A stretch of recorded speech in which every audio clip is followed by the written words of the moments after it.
அனைவருக்கும் அன்பு வணக்கம். இன்றைக்கி நம்ம சுவையான பீர்க்கங்காய் கூட்டு எப்படி பண்ணுறதுன்னு பார்க்கலாம்.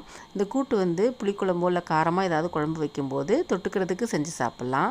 இல்லைனா சாதத்தில் போட்டு பிசைஞ்சு சாப்பிட்றதுக்கும் ரொம்ப நல்லாயிருக்கும். இந்த கூட்டை சாதத்தில் போட்டு பிசைஞ்சிட்டு சைட் டிஷ் காரமாக ஏதாவது உருளைக்கிழங்கோ இல்லை சேனைக்கிழங்கோ வறுவல் பண்ணி சாப்பிட்டாலும் நல்லாயிருக்கும்.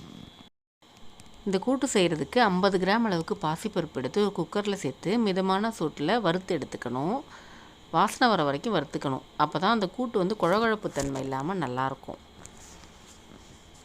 3 நிமிஷம் வறுத்ததுக்கப்புறம் கழுவி எடுத்துகிட்டு வந்துடலாம். கழுவிட்டு இதில் 1 டம்ளர் அளவுக்கு தண்ணி சேர்த்துக்கோங்க. 200 ml பிடிக்கிற அளவுக்கு டம்ளரில் 1 டம்ளர் சேர்த்துக்கோங்க. ஒரு பீர்க்கங்காயை தோலை நல்லா சீவிட்டு இந்த மாதிரி சின்ன சின்னதாக நறுக்கிட்டு சேர்த்துக்கோங்க. அதோட பாதி பெரிய வெங்காயத்தை சின்ன சின்னதாக நறுக்கிட்டு சேர்த்துக்கோங்க. வெங்காயம் கம்மியாக சேர்த்தா போதும். ஒரு பெரிய சைஸ் தக்காளியை சின்னதாக நறுக்கிட்டு சேர்த்துக்கோங்க. 6 பல் பூண்டையும் நச்சுட்டு சேர்த்துக்கணும். கூடவே காரத்துக்கு ஒரு 3 பச்சை மிளகாயை நறுக்கிட்டு சேர்த்துக்கலாம். 1/2 டீஸ்பூன் மஞ்சள் தூள், 1/2 டீஸ்பூன் மிளகாய்த்தூள். மிளகாய்த்தூள் ரொம்ப காரமாக இருக்கும்னு நினச்சிங்கன்னா இதை ஸ்கிப் பண்ணிக்கலாம். இப்போ எல்லாத்தையும் நல்லா கலந்துட்டு குக்கரை மூடி வெயிட் போட்டு ஒரு விசில் வச்சு வேக வச்சுக்கோங்க. ஒரு விசில் போதும், இல்லைன்னா ரொம்ப குழஞ்சிரும். ஒரு விசில் ஸ்டீமெல்லாம் அடங்கிடுச்சு. பாருங்கள், கரெக்டாக வந்திருக்கு. தண்ணியும் அளவாக வச்சுருக்கோம். விசிலும் ஒரு விசில் வச்சா போதும்.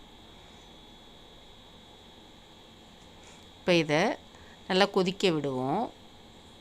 திரும்ப அடுப்பு பற்ற வச்சு நல்லா கொதிக்க விடணும். தண்ணி பத்தலைன்னா ஒரு 1/2 டம்ளர் மட்டும் சேர்த்துக்கோங்க. ரொம்ப சேர்த்தா கூட்டு ரொம்ப தண்ணியாக போயிடும்.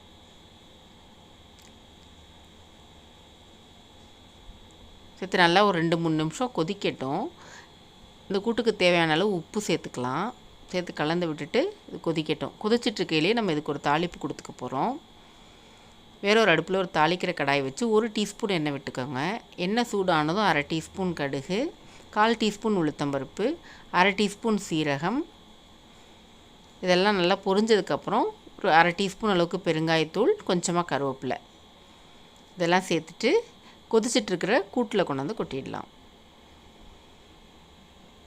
கொட்டிட்டு நல்லா கலந்து விட்டுறணும்.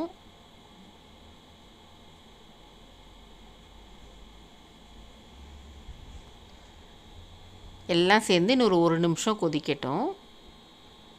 கொதித்ததுக்கப்புறம் கடைசியாக கொத்தமல்லி இலைகளை பிச்சு தூவிட்டு அடுப்பை ஆஃப் பண்ணிடலாம். அவ்வளோதான். சிம்பிளாக டேஸ்ட்டான கூட்டு ரெடி. ட்ரை பண்ணி பார்த்துட்டு எப்படி இருந்துச்சுன்னு உங்கள் பதிலை கமெண்ட்ஸில் சொல்லுங்கள். கூடவே நம்ம சேனலையும் சப்ஸ்கிரைப் பண்ணிக்கோங்க. நன்றி.